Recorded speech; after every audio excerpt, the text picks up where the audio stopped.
Hello friends, I am Yogendra Agarwal and you are watching your own YouTube channel Commerce Mantra by Yogendra sir. In previous video, we were talking about issue of share capital and different topics I taught you.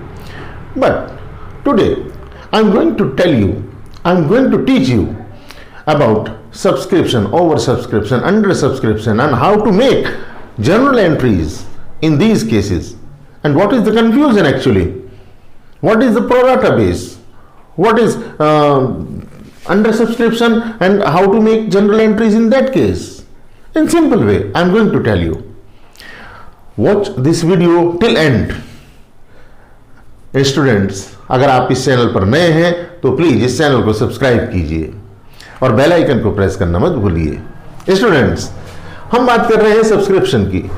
जब company share issue करती है तो company share issue करने के बाद जनता उसे खरीदती है। हिंदी में अगर देसी भाषा में मैं कहूं तो जनता उन शेयर्स को खरीदती है।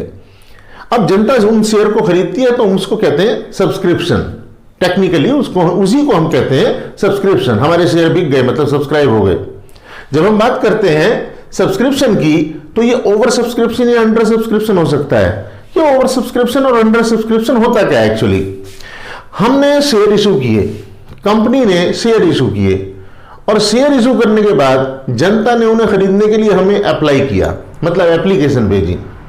तो अगर हमने जितने शेयर इशू किए उससे ज्यादा की एप्लीकेशन आ गई तो हम उसको कह देते हैं हमारा इशू ओवर सब्सक्राइब हो गया। अगर जितने हमने इशू किए उससे कम की एप्लीकेशन आई तो हम उसे कह देते हैं हमारा इशू अंडर सब्सक्राइब हुआ। तो अगर ओवर सब्सक्राइब है, अंडर सब्सक्राइब है तो उसमें कैसे जनरल एंट्रीज बनाते हैं, हमें ये भी सीखना है। और साथ ही साथ एक पर्टिकुलर अंडर सब्सक्रिप्शन की जो लिमिट हमें दे रखी है, लॉ में दी गई है, उससे भी कम अगर शेयर अप्लाई होंगे तो फिर हम उन शेयर्स को जो हमारे पास में एप्लीकेशन आ भी गई है, एप्लीकेशन मनी आ भी गई है, उनके भी पैसे को लौटा देंगे, उनका पैसा भी वापस कर देंगे। स्टूडेंट्स देखिए, मैंने एक एग्जांपल के तौर पे लिखा है कि अगर हमारे शेयर अप्लाइड ज्यादा है और शेयर इशू कम है, मतलब share applied is more than share issued, तो उस कंडीशन में इसको कहेंगे ओवर सब्सक्रिप्शन। स्टूडेंट्स, मैंने यहां न्यूमेरिकल फिगर लिखी है कि 1,20,000, सपोज कीजिए हमने शेयर इशू किए थे 1 लाख, जनता से कहा कि हमारे 1 लाख शेयर हम इशू कर रहे हैं, आप इसे खरीदिए। लेकिन जनता ने एप्लीकेशन हमें भेज दी 1,20,000 के लिए। अब ये जो 1,20,000 के लिए हमें एप्लीकेशन भेज दी है, इसका मतलब है कि हमारा इशू ओवर सब्सक्राइब हो गया है, मतलब खरीदने वाले ज्यादा हैं और हमारे पास उतने शेयर्स नहीं है।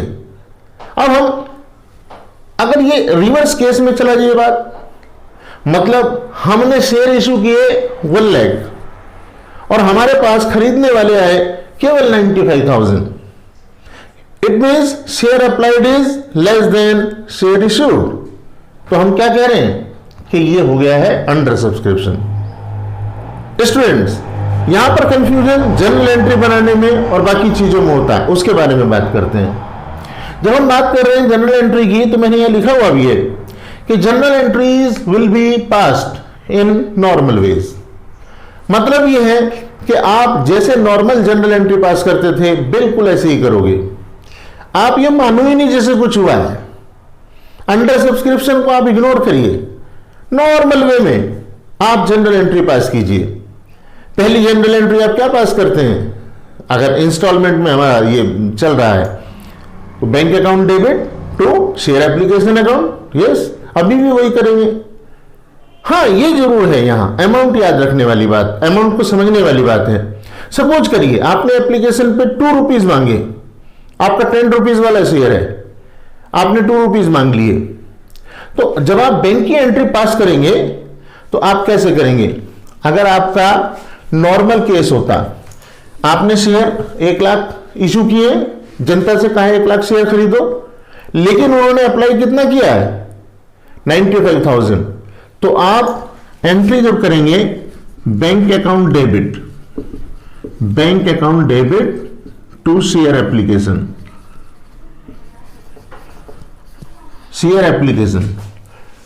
तो स्टूडेंट्स आप ये मान करके चलिए कि आपको ध्यान रखना है कि शेयर 1 लाख इश्यू जरूर किए, कितने के लिए सब्सक्राइब हुए 95,000, तो एप्लीकेशन की एंट्री भी 95,000 के लिए ही होगी। यहां भावनाओं में मत भेज जाना कि भैया 1 लाख शेयर इशू किए तो इसको 2 लाख से कर दो, नहीं जी, ये 1,90,000 से होगी, 1,90,000 से इस एंट्री को करेंगे हम। रीजन, हमारे 95,000 शेयर्स पर ही एप्लीकेशन आई है, इसका मतलब हमारे 95,000 शेयर्स पर ही एप्लीकेशन मनी आई होगी, तो हम ये एंट्री इससे करेंगे। नेक्स्ट एंट्री, जब हम शेयर अलॉट करते हैं तो वो क्या एंट्री होती है, share application account debit to share capital account. तो बच्चों वो भी 1,90,000 से ही होगी। हमारा 1 शेयर पर 2 रुपए, इसका मतलब 1 लाख पर 2 लाख रुपए, इससे एंट्रियां नहीं होंगी हमारी। तो इसका मतलब हम जनरल एंट्री पास करते हुए नॉर्मल रहेंगे, नॉर्मल वे में एंट्रीज पास करेंगे। बस ध्यान रखना है तो कितना, कि हमें ये अब जितने शेयर के लिए एप्लीकेशन आई है वो सभी एंट्रियां उसी से ही करनी है। ओके, चलिए नेक्स्ट आपको ये ओवर सब्सक्रिप्शन की बात मैं बताता हूं। ओवर सब्सक्रिप्शन में हमारे पास में 1 लाख शेयर हमने इशू किए, लेकिन एप्लीकेशन मनी कितने के लिए आ गई, 1,20,000 के लिए। तो 1,20,000 के लिए एप्लीकेशन मनी आने का मतलब अब हमारे पास चॉइस है, हम किन को शेयर्स दें किन को ना दें। यहां चॉइस नहीं थी, यहां तो 95,000 के लिए एप्लीकेशन आई है, जिनके लिए आ गई भाई सबको दे दो। हम तो शेयर बिकने ही थे, हमारे लिए तो सारी जनता एक सी है, तो हमने सबको दे देना है।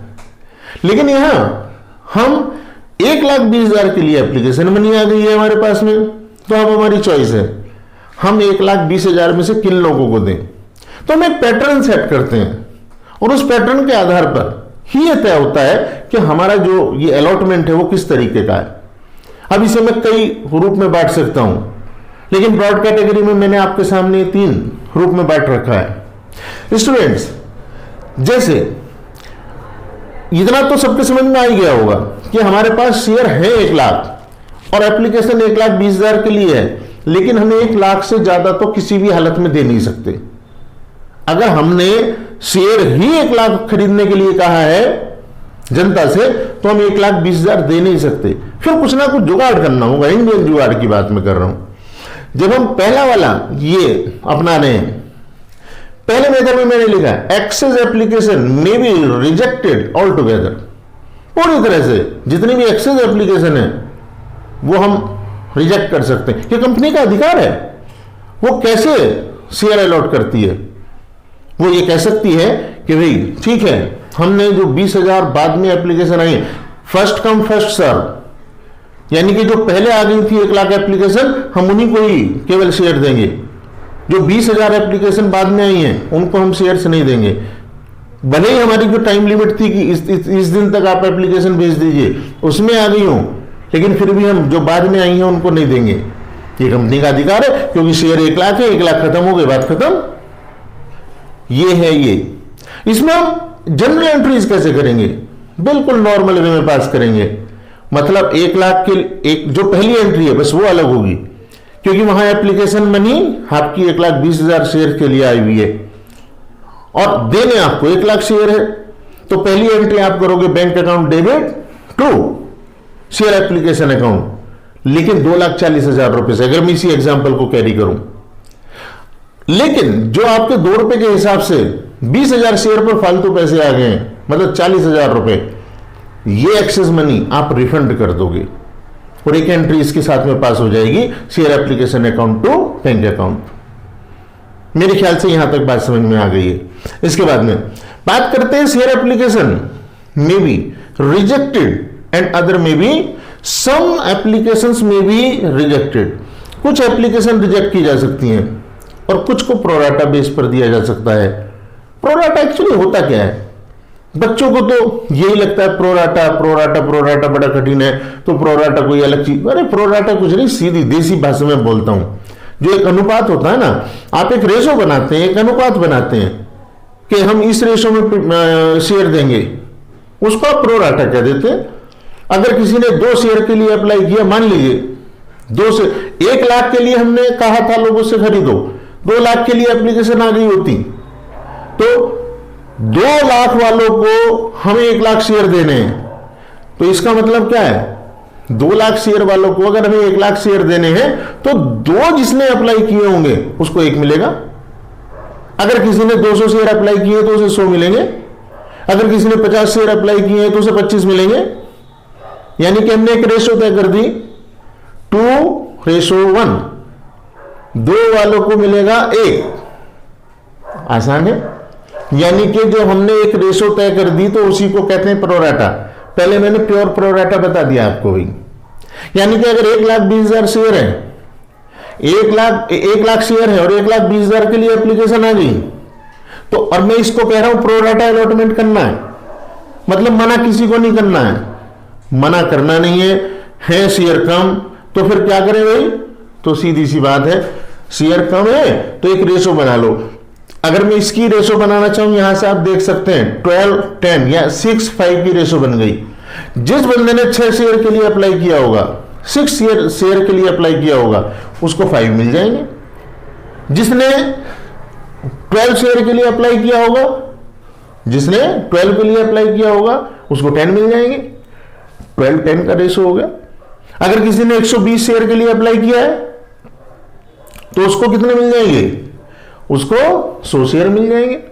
मतलब एक रेशो तय हो गया है। बस यही तो प्रोराटा है। प्रोराटा कोई कठिन चीज नहीं है, उसकी कैलकुलेशन कठिन है। पहले तो प्रोराटा को ही समझना पड़ेगा। प्रोराटा क्या है, प्रोराटा अब हमारे समझ में आ गया। अरे प्रोराटा कुछ नहीं, जस्ट एक रेशो है। एक रेशो को हम कह देते हैं प्रोराटा अलॉटमेंट है जी। तो भाई ओवर सब्सक्रिप्शन के केस में ही पहली बात तो ये प्रोराटा पॉसिबल है। अंडर सब्सक्रिप्शन में तो हमारे पास चॉइस ही नहीं है किसको दें किसको ना। केवल ओवर सब्सक्रिप्शन केस में प्रोराटा जन्म लेता है क्या, एक रेशो बना देते हैं। अब मैंने यहां प्योर प्रोराटा की बात तो कर ली कि मेरे इस एग्जांपल में मैं 12 और 10 का रेशो हो गया, 12 और 10 का रेशो है। लेकिन जब मैं इसकी बात करूं जहां सम एप्लीकेशंस आर रिजेक्टेड और बाकियों को प्रोराटा दे देंगे। सपोज करो मैं एग्जांपल लेता हूं, 1,20,000 में से 10,000 शेयर ऐसे हैं जिनको मैंने मना कर दिया कि भाई तुम्हें तो कुछ नहीं मिलेगा, एक भी शेयर नहीं मिलेगा, अपने पैसे वापस ले लो, रिफंड की एक एंट्री डाल दूंगा। जब पैसे मेरे पास में शेयर एप्लीकेशन मनी आएगी तो bank account to share application account, और जब मैं रिफंड करूंगा तो सीधे सीधे रिवर्स एंट्री कर दूंगा उस 10,000 शेयर के लिए।